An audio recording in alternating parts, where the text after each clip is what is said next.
Hi guys, hello and welcome to my channel manga force. चलिए explanation शुरू करते हैं। एपिसोड की शुरुआत में सभी लोग मास्टर को जाते हुए देखते हैं। फिर नियली मुस्कुराते हुए बोलता है कि जब कोर्स कंप्लीट हो जाएगा तो इंटर करेंगे सेकेंड टेस्ट लोकेशन पर। जब दो एल्डर हमारा प्रोटेक्ट कर रहे हैं तो किसी को भी टेस्ट एरिया में कुछ भी करने की हिम्मत नहीं करनी चाहिए। जियायू नियली से पूछता है कि तुम लोग क्या तुम्हें पहले से ही पता था कि एल्डर आएंगे। फिर दो एल्डर को दिखाया जाता है जो कि कहीं जाते हुए बात करते हैं कि क्या यह बच्चा हमेशा से साजिश रच रहा है। अम्बे मूंछ वाला एल्डर बोलता है कि नहीं, नियली ने इसकी कैलकुलेशन की होगी। वह हेवन स्पीड वंडरलैंड में बहुत अट्रैक्टिव है और तियानलिंग यान का टॉप मैनेजमेंट निश्चित रूप से उस पर ध्यान देगा। यह देखकर वह वांग के सामने इतना अटेंटिव और निडर था। सम्राट जी को बहुत थी कि हम प्रेजेंट थे। पहले वाला एल्डर पर्सनल होकर बोलता है कि मैंने फोन को देखा जो जियायू ने उसके लिए भरा था। हो सकता है कि वो केवल 14 इयर्स ओल्ड होंगे। न्यू ईयर के बाद वो 15 इयर्स ओल्ड होंगे। तो युयान और जिनयान दोनों यंग जनरेशन के बीच रिलेटिवली एक्सीलेंट होंगे। लेकिन नियली की तुलना में ऐसा लगता है कि वह अभी भी थोड़ा पीछे है। उसके बाद नियली को दिखाया जाता है जो कि सोचता है कि यस, यह रियल में एक लहर है जो बार बार उठती है। ऐसा लगता है कि मैंने हाल ही में स्टे क्लीन के बारे में थिंकिंग स्टॉप कर दिया है। फिर गू हैंग नियली के पास आते हुए बोलता है कि आप नियली हो। पहली बार जब मैंने होली स्पिरिट वंडरलैंड में इंटर किया तो मैं होली स्पिरिट हेवन रैंकिंग में 3rd प्लेस पर पहुंच गया। युयान पर भी बहुत जोर से स्टेप रखा। यह रियली अमेजिंग था। फिर नियली और लूपिया हैरान होकर पूछता, यह कौन है।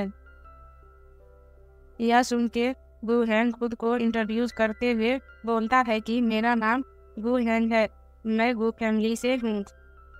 कुछ गू फैमिली के लोग बोलते हैं कि हमारे यंग टीचर गू फैमिली के पहले से सक्सेसर है।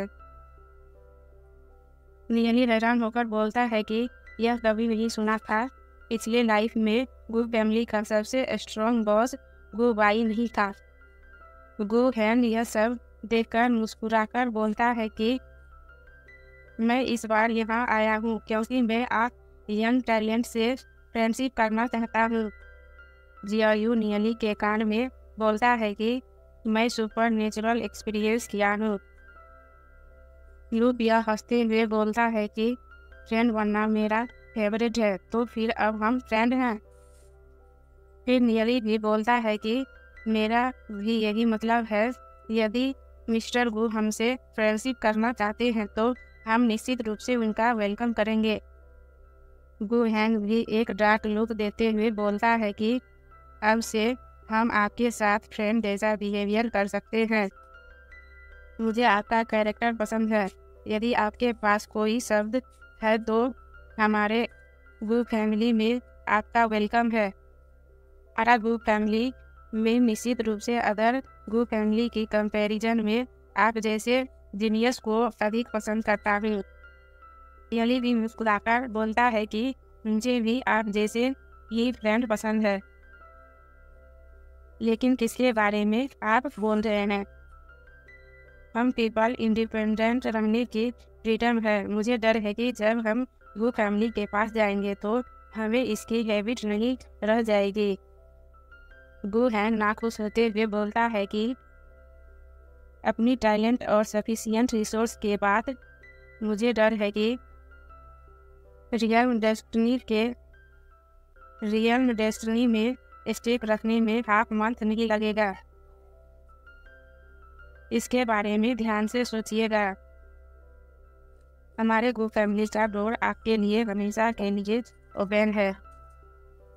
गू फैमिली के लोग हैरान होते हुए गू हैंग के पीछे जाने लगते हैं। फिर लूपिया बोलता है कि नियली यह आदमी हमें रिक्रूट करना चाहता है। उनके बोलने के तरीके से ऐसा लग रहा था जैसे वह वर्ल्ड में बेस्ट हो। ये बुबाई पूरी तरह से अलग है। मुझे आश्चर्य है कि उनका रिश्ता क्या होगा। उसके बाद नियली बोलता है कि उसे अकेला छोड़ दो। एक और सेल्फ राइजर आदमी, यदि आप हमें मैक्सिमम में रिक्रूट करना चाहते हैं तो आप यह नहीं देखना चाहेंगे कि आपके पास क्षमता है या नहीं। वह सक्सेस होने की लाइन में सबसे पहले है, लेकिन उसे लगता है कि पूरा फैमिली उसका है। जिया भी हैरान होकर बोलता है कि नियली, तुम्हें केयरफुल रहना होगा। तुमने आज ऐसी परफॉर्मेंस दिखाई, कई बड़े बड़े नोबल फैमिली तुमसे जेलस करते होंगे। नियली आंसर करते हुए बोलता है, इससे कोई फर्क नहीं पड़ता, बस किसी को डिस्प्रेड करने और खबर फैलाने के लिए ढूंढो। तियानलिंग यानमन में अपनी आगे की पढ़ाई पूरी करने के बाद ही हम एक निश्चित फैमिली में शामिल होने पर विचार करेंगे। इसे तब तक टालते रहो जब तक कि यह कंप्लीट न हो जाए और आगे की पढ़ाई न हो जाए।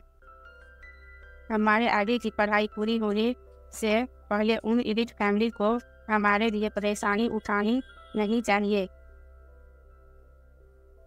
अदर नॉवल फैमिली को मौका दो। फिर जियायू बोलता है कि यह एक अच्छा ऑप्शन है। फिर थोड़ी देर बाद गुडमैन गुस्से में चीखते हुए बोलता है कि कुछ लोग जो नहीं जानते हैं कि इनका क्या मतलब है। क्या तुम्हें सचमुच लगता है कि मैं उनसे फ्रेंडशिप करना चाहता हूँ? यदि वो मेरे सामने डेडिकेशन करने को तैयार है और उनके साथ फ्रेंड्स जैसा व्यवहार करते हैं तो मैं उनका सम्मान कर सकता हूँ। यदि वो डेडिकेशन करने को तैयार नहीं है तो क्या वो मेरे गुड हैंड के फैन बनने के योग्य है? इस बार रियल में वो तीनों कितने अज्ञानी और चापलूस है। यदि कोई पर्सन इतना भी टैलेंटेड क्यों ना हो, वह क्या कर सकता है? उसके पीछे एक सपोर्टर है, इसीलिए केवल एक पर्सन के लिए एक नोबल फैमिली को जिला देना असंभव है। यदि हम मिस्टर वू चाहते हैं कि वह जीवित रहे तो हम ऐसा करेंगे। यदि हम चाहते हैं कि वह मर जाए तो हम उसे मार देंगे। यदि तियानलिंग यान के हार्ड रूल ना होते तो मैंने उसे सब सिखा दिया होता कि आप मेरे अधीन नहीं होना चाहते, तब मैं केवल तुम्हें इस जीवन में सितारों के दायरे में विकसित होने से रोक सकता हूँ। और ये पे हमारा एपिसोड एंड होता है। और मांगा फोर्स को जरूर लाइक एंड सब्सक्राइब करना मत भूलिएगा। और कुछ सजेस्ट या क्वेश्चन पूछना हो तो कमेंट बॉक्स में ज़रूर कमेंट कीजिएगा।